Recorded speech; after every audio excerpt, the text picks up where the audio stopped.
Welcome back to Trade Talks, reporting live from inside ETFs in Hollywood, Florida. I'm your host, Jill Malandrino, Global Markets Reporter at Nasdaq. And joining us at booth 207 is Christian Magoon of Amplify ETFs. And we've got a lot to pack in 4 or 5 minutes. But first, we're going to talk about IBUY and then blockchain.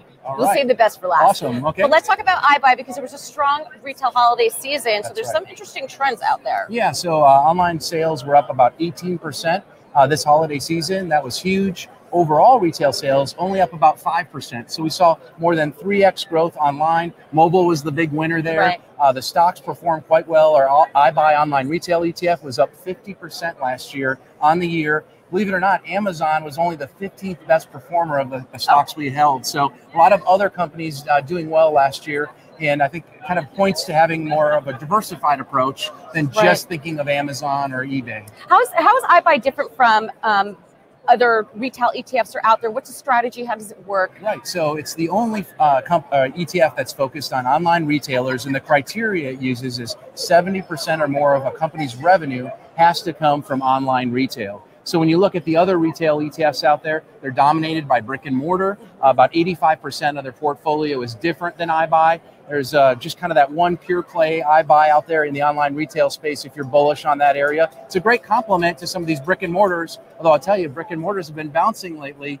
Retail is one of the highest effective tax rates of any sector on the S&P, so the new tax cut is helping them quite a bit. All right, let's talk about blockchain because this has been such a hot topic, certainly for 2018, and I think it's going to be a trend that we see for the foreseeable future. But let's talk about some challenges, some opportunities, and your outlook for it. Yeah, so we're very bullish on the underlying technology of blockchain. So I like to say, if you know cryptocurrencies or Bitcoin, cryptocurrencies need blockchain, but blockchain doesn't need cryptocurrencies. This is a technology that'll be used across the spectrum in industry. We just heard IBM and Maersk announced earlier last week a blockchain application to track shipping worldwide. So crypto is just the first kind of application to blockchain, much like many of us discovered the internet from email or websites and didn't realize social media, video streaming, like what we're doing right now, could be available online. So we see this as a broad-based opportunity. And one way to get in early is through an ETF that owns a basket of companies that are leading in